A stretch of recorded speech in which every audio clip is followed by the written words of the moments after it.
Nageenyi keenya kan kabajaa bakka isin jirtan maratti isiniif baay'atu kabajamtoota hordoftoota keenya. Har'as akkuma amala keenya qophii addaa kan isin warraa barachuu dandeessan qabannee yommuu isiniif dhiyaannu gammachuu guddaatu nutti dhaga'ama. Ijoon xiyyeeffannoo qophii keenya kan guyyaa har'aa kun immoo dhimma kolleejjii saayinsii fayyaa Adventistii Gimbii irratti kan xiyyeeffatu ta'a. Qophii guyyaa har'aa kana qabannee isiniif dhiyaanne irraa waan guddaa akka barattan abdii godhachaa nu waliin turaan immoo afeerraa keenya kabajaati.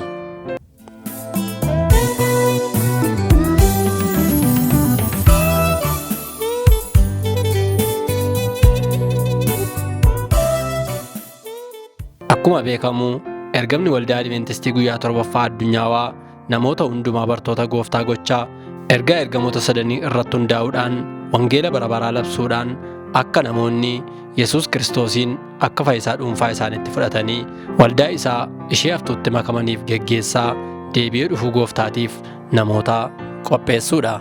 Kanas fiixaan baasuudhaaf waldaan kun tooftaalee akka lallabuu, barsiisuu, fayyisuu, bartuu taasisuu, leenjisuu fi wangeela dhugaa kanaa labsuutti ni fayyadamti. Waldaan kun dhugaa kana galma yaadameen ga'uudhaaf mul'ata ifaas ni qabdi. Innis kitaaba qulqulluu keessatti raajii raajamanii wajjin wal simsiisuudhaan akka karoora waaqayyootti uumamni hundumtuu iddootti deebi'ee fi jaalala waaqayyoo fi qajeelummaa isaa wajjin kan wal fudhatu ta'ee arguu akka ta'e beekamaadha. Waldaan kun xiyyeeffannoo isheen lubbuudhaaf taasistuun addunyaa maratu ishee dinqisiifata. Eeggannaa isheen lubbuudhaaf taasistu kanaan kan wal qabatus callistee barumsaa hafuuraa gogaa isaa barsiisuudhaan osoo hin taane dhaabbilee tajaajila hawaasummaa adda addaa kanneen akka hospitaalota gurguddoo, kiliinikoota bebbeekamoo, manneetii barumsaa adda addaa, manneetii barumsaa sadarkaa adda addaa fi kolleejjiiwwan garaagaraa dhaabuudhaan qixa hafuuraa fi qixa fooniitiin lubbuudhaaf ni hojjetti. Waldaa kanaa waldootii kan biroo irraa adda kan taasisus dhaabbilee tajaajila hawaasummaa kanneen keessatti lubbuudhaaf wangeela bara baraa labsaa isa isheen gama tajaajila hawaasummaatiinis waan barbaachisaa guutummaan guutuutti namoota dhugaa kanaa deeggaruu barbaadaniif laattuudha. Dhaabbilee tajaajila hawaasummaa kanneen keessaas kolleejjiin saayinsii fayyaa isa guddaa fi isa hangafadha. Akka biyya keenyaatti dhaabbanni Adventistii guyyaa 7ffaa kolleejjiiwwan bebbeekamoo lama kan qabu yoo ta'u, innis kolleejjii Adventistii Itoophiyaa kan godina Arsii Lixaa Koyiraatti argamuu fi kolleejjii saayinsii fayyaa Adventistii Gimbii kan godina Wallaggaa Lixaa magaalaa Gimbiitti argamuudha. Haaluma kanaan nutis hojiidhaaf gara magaalaa Gimbii yeroo adeemnetti sochii hojii kolleejjiin saayinsii fayyaa Adventistii Gimbii keessa jiru hubachuudhaaf gara isaanitti goruudhaan diinii kolleejjii kanaa kan ta'an barsiisaa Addaamuu Mulugeetaa arganne kolleejjiin kun yoom akka hundaa'ee fi haala akkamiitiinis akka hundeeffame gaafanneerra. Barsiisaa Addaamuunis akkas jechuudhaan yaada isaanii nuuf qoodaniiru. Kolleejjiin kun bara 2000 akka lakkoofsa Itoophiyaatti yookaan akka lakkoofsa Faranjiitti immoo bara 2007 hospitaala waliigalaa Adventistii Gimbii jalatti hundeeffame. Yeroo hundeeffame kaayyoonsaa humna namaa hospitaala keenyaaf kiliinikoota keenyaaf akka inni oomishuuf ture. Yeroo sana dipaartimentii tokko qofaatiin barattoota 20 kan hin caalleen kan hundeeffamedha. Bara sana bara 2007 akka lakkoofsa Faranjiitti hundeeffame. Kolleejjiin kun bara 2023 akka lakkoofsa Faranjiitti kan inni karaa hundumaatiin humna namaatiinis faayinaansiidhaanis of danda'ee ofii isaa akka bulchuu fi bulchiinsa mataa isaatii hundeessee kan inni hojjechuu jalqabe bara 2023 waggaa 3 bara kanaa ta'a jechuudha. Kaayyoon ganamaa kan kolleejjiin kun dhaabbata amantaa Adventistii guyyaa 7ffaa kanaan hundeeffameef maalidha jennees barsiisaa Addaamuu gaafannaan haala kanaan nuuf ibsani. Akkuma beekamu kolleejjiin kun dhaabbata Adventistii jalatti wantoonni Adventistiin biyya kanatti gara yommuu dhufe amantiin cinatti fayyaa namoota fayyisuudhaa fi barnoota barsiisuudhaa fi akkasumas lallabuu bartuu taasisuu irratti xiyyeeffatee eeyyama isaa fudhatee gara biyya kanaatti yommuu seenu of jalatti dhaabbilee amantaa jalatti kan inni geggeessu keessaa tokko dhaabbilee barnootaadha. Dhaabbilee barnootaa kana keessatti kolleejjiin kun namoota ogummaa lafaatiinis ta'e ogummaa isaa kan samiitti ogeessa isaan gochuudhaan akka lafaattis of danda'anii akka jiraatan biddeena nyaatanii harka namaatuun ilaalin akka isaan ogummaatiin sabas tajaajilaa ofis tajaajilanii fi akka hafuuraatti immoo isa barabaraa mootummaa waaqaatti qooda akka qabaatanis ogeessota akka ta'aniif kanarratti xiyyeeffatee wantoota gurguddaa sadiin ogummaa kana yommuu ogeessota akka ta'aniif jennu harki isaanii 3H kan jennu Adventistiin kan irratti xiyyeeffatu inni tokkoffaan H'n inni jalqabaa hand isa jennu harki isaanii jabaatee akka hojjetu ogeessota akka ta'an eeggattoota akka hin taane akka ta'anii fi inni lammaffaan head inni jennu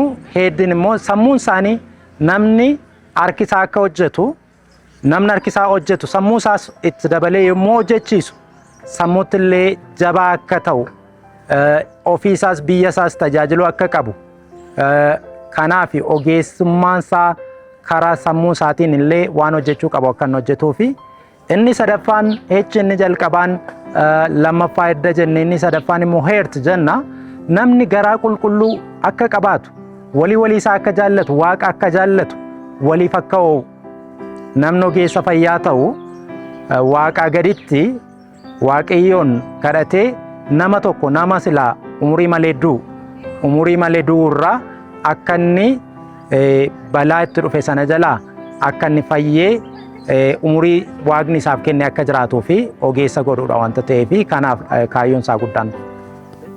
Erga kaayyoon hundeeffama isaa ganamaa kan hamma kana guddatuudha ta'ee akkam kolleejjiin kun haala akkamiitiin ergama isaa kanaa fiixaan baasaa jira? Kolleejjii kanas kolleejjiiwwan kanneen biroo irraa maaltu adda isa taasisa jennee barsiisa Addaamuu gaafannaan isaanis itti dabaluudhaan akkas jedhani. Kolleejjiin kun harka mirgaa wangeelaa ta'eetu hojjechaa jira. Kana gaafa jennu mooraama kana keessatti barattoonni keenya kolleejjii kan biroo irraa adda kan godhu iddoo kanatti wanti isaan baratan ogummaa isa lafaa qofaatu hin taane qajeeltoo waaqaa keessatti fakkeenyi boqonnaa 1:7 irraa kan jiru kan ogummaa hundumaatiif bu'uura ta'e jalqabni ogummaa waaqayyoon sodaachuudha isa jedhu ogummaa isaanii dura waaqayyoon sodaachuu akka baran namoota kabajuu akka baran namootaaf gaddeebisanii buusanii hojjechuu akka danda'anitti kolleejjiin kun namoota gara kana dhufan amantiin lagaan sanyiif qomoon utuu addan qoodiin kan isaan leenjisu kun immoo bu'uura jireenyaa akka isaaniif ta'ee bara jiraatanitti akka waan gaarii qabatanii isa kan fooniin cinatti immoo waan lubbuu isaaniitiif isaan gargaaru akka isaan qabatanii ba'anidha. Erga qabatanii asii ba'anis mooraa kana keessatti wangeelli mootummaa waaqaa karaa tokkoon akka barnootaatti hin kennamullee yoo ta'e cina barnoota isaaniitti maddi ogummaa hundumaa waaqayyoon akka ta'e beekanii ba'u. Isa kanatti dabalataan immoo yeroo asii gadi ba'anis bakka dhaqan hundumaatti waaqayyo akka isaan gargaaru beekanii bakka dhaqanitti illee immoo ergama kana qabatanii ba'u. Kana ergaa kanatti ilaanna barattoonni mooraa kana keessa immoo turan asitti garee faarfattootaatti makamanii ofii isaaniitii warri amantaa kana yookaan adventistoota kan ta'an gara tajaajilaatti dhufanii tajaajila kana keessa immoo galan warroota kan biroo kan gara kanaan hin taane illee kan hawwataa dhugaa beekuutti akka isaan dhufan waaqayyo akka inni nama gargaaru foonittis hafuurattis akka inni karaa hundumaa nama ga'oomsu barsiisaa kan deeman ta'ee yommuu gadi ba'anis ergaa kana qabatanii bakka ga'anitti ergama wangeelaa illee kan babal'isaa jiran ta'a. Haaluma kanaan tajaajila baruuf barsiisuutiin cinatti kolleejjiin kun hawaasa bal'aa isatti dhiyaatee jiruuf tajaajila akkam akkamiifaa kennaafii jira jennees diinii kolleejjichaa kan ta'an barsiisaa Addaamuu gaafanneerra. Kolleejjiin kun gama baruu barsiisuutiin cinatti hawaasa tajaajila. Hawaasa kan inni tajaajilu hojii tola ooltummaa geggeessu qaba. Kolleejjiin kun hojiin tola ooltummaa kun sakatta'iinsa yaala bilisaa yeroo garaagaraattiin geggeessa. Bara darbe kana bara 2025 keessa mana amala sirreessaa godina Wallagga Lixaa keessatti lubbuun 1400 ol ta'an sakatta'iinsa yaala bilisaa taasifamee fi kanneen dhukkubni isaanii baay'ee hamaa ta'e akka isaan yaalamanii gara geggeessitoota mana sanaatti illee kan himameef qorichoota sadarkaa humna keenyaatti deeggaruu dandeenyu illee deeggarree hojii tola ooltummaa akkasii hojjenneerra. Mooraa kana keessattis gumaacha dhiigaa gochuudhaan hojii tola ooltummaa hawaasni dhiiga dhabuudhaan hospitaalota keenyas ta'e kan mootummaa keessatti kan du'uun malanii akka isaan baraaramaniif barattoonni keenya kan akka isaan godhanii itti aansuun immoo barattoonni mooraa kana keessatti jiran garee tajaajilaatti qindaa'uudhaan gadi ba'anii wangeela illee lallabuudhaan namoonni bara dhumaa kanatti jiruuf jireenya isaanii cinatti jireenya hafuuraa irratti xiyyeeffatanii addunyaa gara xumuraatti dhufte kana keessaa ba'anii gara mootummaa waaqaatti galuudhaaf murteeffannaa isaanii qalbii akka jijjiirrataniif illee tajaajila gochaa kan jiranidha. Gama biraatiinis kolleejjii kana keessatti namoonni maatii hin qabnee fi maatii qabaatanis barnoota isaanii itti fufuudhaaf rakkoo hawaasummaa adda addaa kanneen qaban kolleejjiin kun akkamiin deeggaree barsiisaa jira jennees gaafanneerra. Haala kanaan deebii arganne. Kolleejjiin keenya akkuma sila kaase kolleejjii hunda galeessa lagaan amantaan nama kamillee kan hin qoonnee fi hawaasa biyya kanaa bal'inaan tajaajilaa kan jiru. Bal'inaan kan inni tajaajilaa jiru immoo foonittis ta'e hafuurattis akka isaanii bor gadi ba'anii gara hawaasa kanaatti immoo ba'an ofiis jiraatanii hawaasa kanas tajaajilanii fi kolleejjiin keenya hojii gurguddaa hojjechaa jira. Kanaaf namoonni kolleejjii kana tarii odeeffannoo ammammaatti hin qabne yoo jiraatanii gara kolleejjii kanaatti daa'imman isaanii immoo ergatan tokko hawaasa illee akka kabajaniif hawaasaaf akka yaadaniif ofii isaaniifis ta'e hawaasa kanaaf bu'aa gaarii akka buusanii fi toora gaariitti leenji'anii akka ba'aniif gara keenyatti yoo ergatan hafuurattis ta'e kan foonitti leenji'anii akka isaan ba'an akka isaan jabaatanii ba'an beekanii gara kanatti yoo ergatan gaariidha jenna. Inni kan biraan harka qalleeyyii kan ta'an baay'een asitti baratanii ba'aniiru. Dhaabbanni kun dhaabbata bu'aatiif hojjetu miti. Dhaabbata bu'aa maleessa. Dhaabbata bu'aa maleessa yommuu jennu gatii madaalawaadhaan kan barsiisu ta'eetu jiru. Isuma irratti iyyuu dabalataan baay'ee harka qalleeyyii kan ta'an kanneen isaan deeggaran illee dhaabbilee namoota dhuunfaallee kadhachuufiidhaan waldaan fi dhaabbata keenya wajjin illee wal ta'uudhaan ijoollee harka qalleeyyii ta'an baay'ee isaanii baratanii akka ba'an illee godheera. Ammas kara danda'ame hundumaa namoonni dhuunfaadhaan deeggaranii barsiisuu barbaadan illee yoo jiraatan kolleejjii keenya yoo quunnamanii dhaabbata keenya yoo quunnaman kanneen rakkoo hammaataa qaban kara waldaatiin haa ta'u kara namoota dhuunfaatiin rakkoon isaanii beekamee yoo dhufan nun immoo kara kanaan kara kolleejjii keenyaas ta'e kara dhaabbata keenyaa kara namoota dhuunfaadhaan immoo namoota deeggaranii barsiisuu danda'anis ijoollee kana barsiifnee qarree gara hawaasaatti kan gadi baafnu ta'uu beeksifna. Kanaaf carraa kanatti fayyadamee namoonni gara kana keenya dhufanii nu dubbisanii tajaajila kana nama tajaajiluufis ta'e tajaajilamuuf gara keenya dhufuu hin danda'u jedhe. Kana malees kolleejjiin kun sadarkaa kenniinsa barnoota isaa gulantaa dippiloomaa irraa gara digiriitti guddisuudhaaf waan hojjechaa jiru qabamoo haaluma kanaan duraatiin itti fufee hojjeta jennees gaafannaan haala kanaan deebii nuuf laataniiru. Akkuma tarii keessa beekuu dandeessanii kolleejjiin kun waggoota 15 oliif gara waggaa 20tti dhiyaatuu fi tajaajila kana sadarkaa dippiloomiitiin kennaa tureera.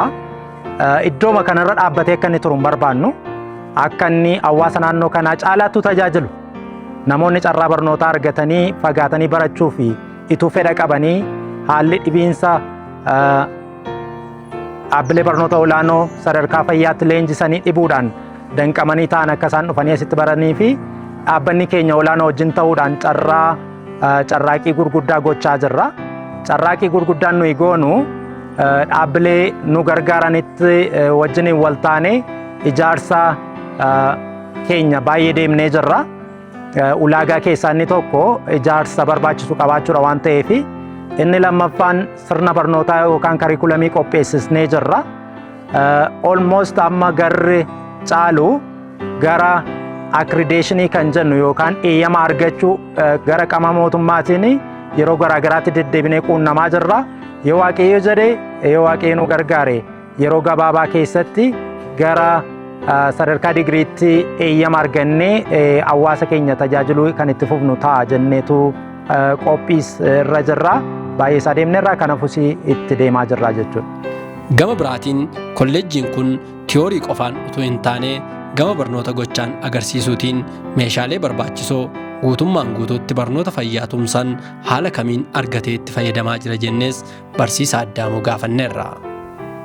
Muummee afuriin barnoonni kan namaa kan jiru muummee kiliinikaal narsii, faarmaasii, midwaayifirii fi meedikaal laaboraatooriidhaani. Ogummoonni kun arfaniyyuu kutaa demonstreeshinii yookaan kutaa itti piraktikaala shaakalan qabu. Kutaa kana keessatti meeshaalee qabna. Meeshaalee barattoonni irratti shaakalan. Fakkeenyaaf kan narsiitti yoo fudhanne doolii kan jennu akka namaatti kan irratti shaakalantu jira. Meedikaal laaboraatoorii keessatti immoo maayikirooskoopoota gurguddaa ta'an kan ittiin laabii garaagaraa ilaalan wantoota garaagaraatu jira. Meeshaaleen nuyi qabnu kun gahaadha jechuu hin dandeenyu. Garuu warroota ollaa keenya jiran kolleejjota dhuunfaa kan biraarra fooyyee qabna, maateriyaalii qabna. Har'a sadarkaa dippiloomaa kanatti yookaan sadarkaa gulantaa 3-4 kanaa fi wanti ittiin leenjisaa jirru meeshaan nuyi qabnu gaariidha. Garuu guutuutti gahaadha. Wanti nuyi amma qabnu kun sadarkaa digiriifis nu fufsiisa jennee yaannu. Kanaaf iyyuu carraa kanan fayyadamee kan hin kaasu barbaadu dhaabbanni keenya olaanoon namoonni biyya kanatti baratanii biyya ambaas jiraatanii kolleejjii kana meeshaalee ittiin barnoota laannu ogummaa kanaan leenjisnu muummee arfan keessatti iyyuu wantoota malu karaa danda'amaa ta'e hundumaa yoo nu gargaaran hin jaallanna. Nunis immoo gita humni keenya dandeenye binneetti dabaluudhaan wantoota gochuu dandeenyu gochuu fi karoorfannee kan itti deemaa jirru ta'uu keenyadha. Kolleejjiin kun of danda'uudhaan erga hospitaala Adventistii Gimbii jalaa ba'ee guddina agarsiise qaba. Of danda'ees bulchiinsa mataa isaa qabaachuun hammam barbaachisaa ta'e argame jennees itti gaafatamaa qabeenyaaf maallaqaa kolleejjichaa kan ta'an obbo Gammachiis Zalaalemiin gaafannaan isaanis haala kanaan waa'ee kolleejjii kanaa yaada isaanii nuuf qoodaniiru. Kolleejjiin saayinsii fayyaa Adventistii waggoota 15 oliif bulchiinsa hospitaala Adventistii jala kan turedha. Erga of danda'e kolleejjiin saayinsii fayyaa Adventistii waggoota 2 walakkaa kan hin caalle bara 2023 akka lakkoofsa faranjiitti ji'a juuniidha kan inni faayinaanshaaliis bulchiinsa mataa isaatis of danda'ee dhaabbate. Kolleejjiin kun edda of danda'ee bulchiinsa mataa isaadhaan of danda'e baajata mataa isaatii hospitaalarraa qarshii 600,000 kan hin caalleedhaan kan inni sappaareet ta'ee ba'e. Erga ba'ee kolleejjiin keenya mindaas barsiisotaas kaffalaa baajata mataa isaadhaan of danda'e hojii keessa jira, guddina gaariirra jira gama baajataan kan wal qabatullee jechuudha kolleejjiin keenya. Akkuma beekamu guddinni fiizikaalaa bakkeetti kolleejjii kanarraa mul'atu baay'een ni jira. Sadarkaa amma kolleejjiin kun itti jiru kana maaltu asiin ga'uu danda'e? Gama ijaarsota adda addaa as keessatti mul'atan kanaanis sadarkaa akkamiirra jirtu jennees obbo Gammachiisiin gaafanneerra. Kolleejjiin kun guddina ariifachiisaa kan inni agarsiise sadarkaa jalqabaatti bulchiinsi mataa isaati kolleejjii of danda'e citee ba'e bulchiinsi kolleejjiin itti dhiyeenyaan argamuunsaa akka inni guddina ariifataa guddatu godheera.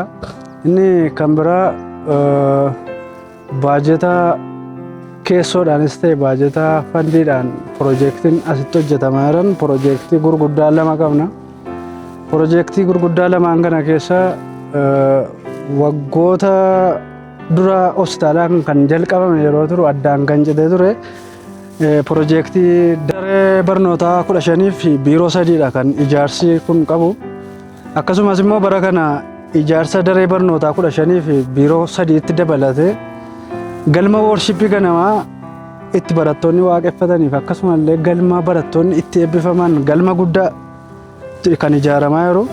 Baajeta kana baajeta BMW gara birrii miliyoona 20 qabxii 5dha kan isaan nu deeggaran hanga ammaatti. Akkasumallee kolleejjiin keenya edda bulchiinsa mataasaaf danda'a ta'e baajeta keessoo isaadhaan gara birrii miliyoona 4 ijaarsa kanaatti dabaleedha kan inni ijaarsisaa jiru. Ijaarsa daree dabalataa 15 fi biiroon 3 kan jiran kun dareen 5 daree barnoota jalqabee jirudha. Dareen filooriin lammaffaa dareen 5 immoo yeroo gabaabaa keessatti kan hojii jalqabuu fi akkasuma filooriin sadaffaallee waggaa itti aanutti hojii kan jalqabuu fi ijaarsi daree barnootaa qorqorroo uffatee hojii keessa galee kan jiruu fi akkuma kanallee ijaarsi daree worshippii fi galma guddaa kun immoo yeroo ammaa kana xumuramuudhaaf sibiilli isaa fayyadamee qorqorroo yeroo gabaabaa keessatti kan uffatee bara dhufurraa kaasee bakka barattoonni itti waaqeffannaa geggeeffataniif akkasumallee galma itti eebbifaman bara dhufurraa kaasee ijaarsi galma guddaa kun bara dhufurraa kaasee kan hojii jalqabu kan ta'uu fi akkasumas guddisnee BMW kana keessatti deeggarsa isaan nu godhan galateeffachuu barbaanne. Ammatti dorgomaa ta'uudhaaf jijjiiramni kolleejjiin kun agarsiiseera jettanii yaaddan maaltu jira? Gara fuulduraatti hoo kolleejjiin kun guddina akkam akkamii agarsiisuu qaba jettanii karoorsitan jennees obbo Gammachiisiin gaafanneerra. Kolleejjiin kun gara fuulduraatti guddina amma agarsiisaa jiru gaafa ilaallu waggoota 2 waggoota 3 booda kolleejjiin kun kolleejjii hawaasa bal'aa kanaaf tajaajila kennuufi kolleejjiin kun kaleessa dheengaddaa barataa 20-30 kan barsiisaa jiru amma barataa 50-60 hedduu godinaalee hedduutti walitti qabee barsiisaa waan jiruufi kolleejjiin kun bakka mootummaallee bu'ee deebii hawaasa kanaaf kan deebisaa jiruuf namoonni hedduun asii ba'anii haga Addis Ababaa Naqamteetti barachaa jiran ijoolleen hawaasaa ikoonoomikaalii illee hin dandeenye ikoonoomikaalii illee asii deemanii lafa deemanii kan tamaaraa jiran ijoolleen hiyyeessaa kaleessa dheengadda manni barnootaa fagoo ta'anii jiran illee mana barnootaa dhiyootti argatanii baay'inni barataa keenyaa daataan barataa keenyaa ol ka'ee jira rakkoo hawaasa kanaaf kolleejjiin kun illee deebii kenneera. Kolleejjiin kun guddatee guddina gaarii kan agarsiisaa yeroo gabaabaa keessatti immoo kolleejjiin kun gara dippiloomaa irraa gara digiriitti guddatee hawaasa kanaaf deebii ta'ee barataan digirii asii ba'ee iddoo biraatti barachuu danda'u dhalataan asii naannoon asii godinaaleen as dhiyoo jiran illee barattoota kanaaf kolleejjiin kun furmaata kan ta'uu fi akkasumallee kolleejjii kan biraarraa kan adda godhu harka qalleessa namoota maallaqa hin qabaanne illee kolleejjiin kun gargaarsa kadhatee illee akka isaan baratan kan godhuu fi akkasumallee barataan kaffaltii yeroo inni ji'aan kaffalachuu dadhabu yeroo waqtiin isaaf danda'amu ta'utti yookaan yeroo waqtiin inni kaffalachuu danda'utti illee kolleejjiin kun eeggatee kan barataa harka qalleessa illee harka qabee barsiisaa jirudha. Kolleejjii biraarraa kan adda isa godhu kolleejjii kana harka qalleessi baay'ee kolleejjii kana keessatti ilaalama. Harka qalleessi akka inni baratee bahuuf baay'ee kunuunsa adda ta'aafee jechuudha. Kolleejjii saayinsii fayyaa Adventistii Gimbiitti itti gaafatamaa dhimma barnootaa kan ta'an obbo Caalaa Laggaseetiinis gama hundumaatiin kolleejjii kana kolleejjiiwwan kan biroo irraa adda kan taasisu maali jennee gaafanneerra akkaataa kanaan yaada isaanii nuuf ibsanii. Kolleejjiin saayinsii fayyaa Adventistii Gimbii qabeenya dhaabbata waldaa Adventistii guyyaa torbaffaa addunyaa ta'ee as godina Wallagga Lixaa magaalaa Gimbii keessatti kan argamu yeroo ta'u kolleejjiin kun waggoota hedduudhaatiif barnoota fayyaa irratti xiyyeeffatee kan hojjechaa turedha. Akkuma jalqaba ergama isaatirraa yookaan dhaabbanni Adventistii guyyaa torbaffaa addunyaa wangeela barnoota fayyaa qabattee adeemti. Isa keessaatti kolleejjiin kun xiyyeeffannaan isaa inni guddaan dhimma barnoota fayyaa kennuu irratti kan xiyyeeffatudha. Kolleejjiin saayinsii fayyaa Adventistii Gimbii gaafa jennu kolleejjonni kanneen biroo naannoo isaadhaaf biyya isaa keessatti argamuu danda'u isa cinatti isaanirraati garuu wanti adda godhu inni jalqabaa dhimma qulqullina barnootaa wajjiniin wanta wal qabatudha. dhimma qulqullina barnootaa gaafa kaasnu wantoota lama irratti xiyyeeffanna. Inni jalqabaanii qaama barataa kana leenjisu yookaan barsiisudha. Barsiisaan barataa kana barsiisu yookaan barsiisaan barataa kana leenjisu ogummaa akkamii akka inni qabu sadarkaa barnoota isaatiillee ilaallee akkasumallee dandeettii inni ittiin ogummaa isaa kana barattoota kanneen biroo gonfachiisuu danda'u erga xiyyeeffannee gudaallee booddee gara mooraa kanaatti seenee akka inni barsiisuuf carraa laannaa fi inni lammaffaan immoo dandeettii barataan ittiin ogummaa isaa kana gabbifatu irratti xiyyeeffanna. Akkas gaafa jennu yeroo garaagaraatti madaalliin mooraa kana keessatti hin geggeeffama. Barataan madaallii kanatti milkaa'e gara jabeessinee gaaratti ol baasutti yeroo finnu kanneen hin milkoofne immoo bifa akkamiidhaan gara milkaa'insaatti fiduu dandeenya kan jedhudha.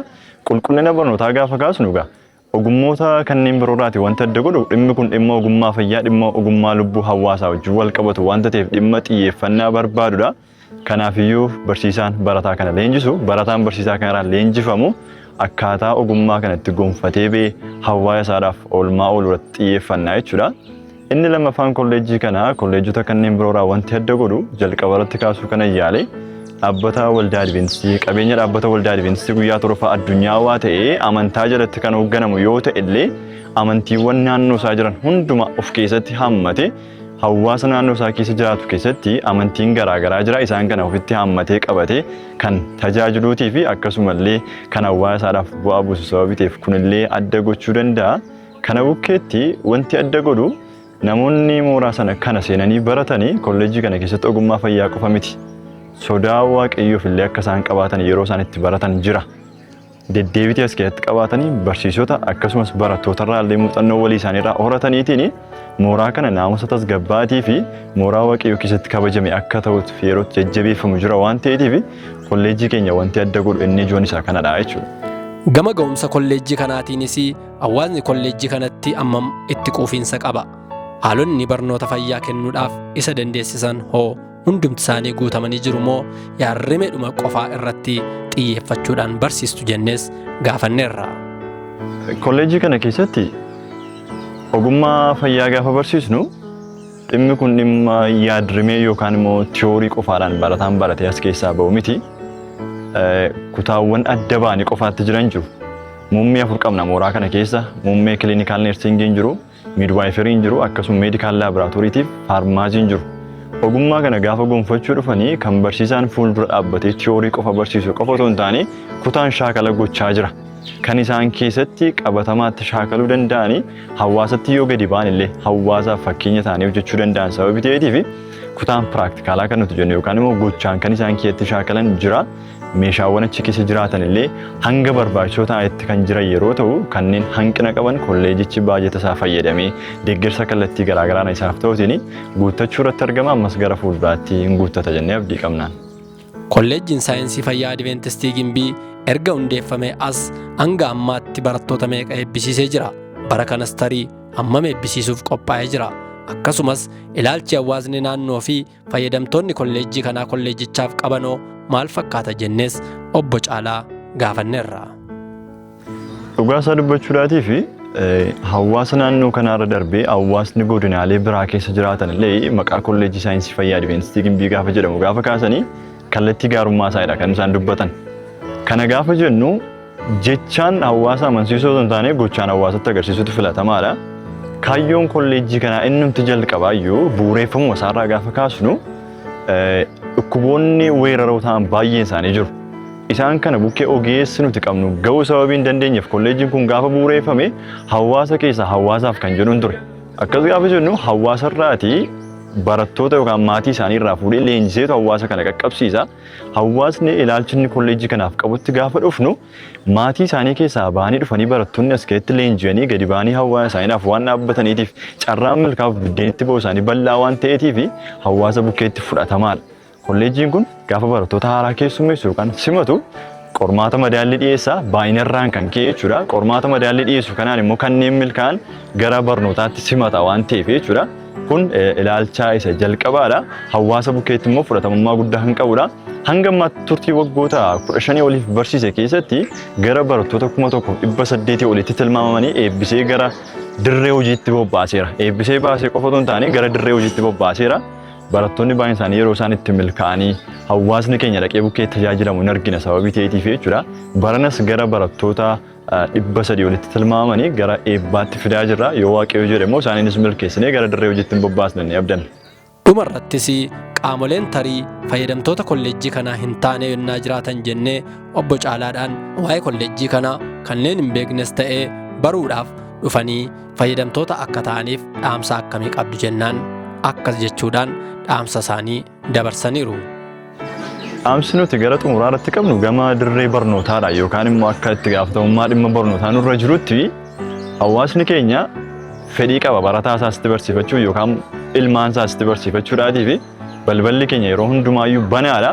Asitti ogummaa fayyaa qofaan qarra otoo hin taane safuu hawaasaa lafanni itti maatii isaatii fi hawaasa keessatti kabaju goonee geggeessina waan ta'eetiif namoonni yoo fidatan as keessatti sodaa waaqayyoo hin horatu ogummaa fayyaa hin gonfatu hawaasa isaaniif illee kabaja akka isaan godhatan waan goonuutiif ammallee maatiin baay'een kolleejjii keenya bakka kamiyyuu iyyaafatanii yoo dhufan balballi keenya banaadhaan keessummeessina.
dabarse keessaati natti yaadatama jorriiko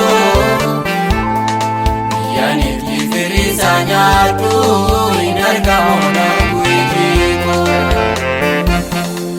kan akkumaan arge nyaade akkumaan argafachuu dhiise ergan halkan urriba keessa biyya koo yaada ta'ee jiise kaachuu qofa mana beektura yoo dhufees kormaanni hammaatu aleeraa keejjimsiina dhaabii gatummaan natti yaadaatu.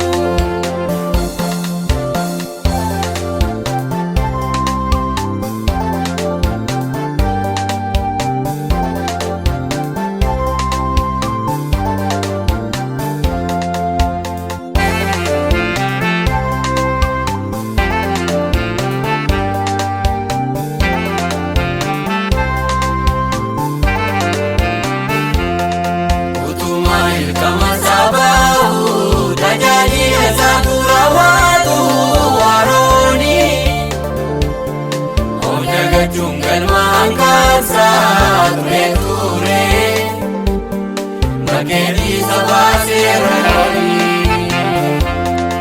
umuri ayo jete salola baye yo budise sikalesa duetu garaboya sati sasabame chubundu atina magesa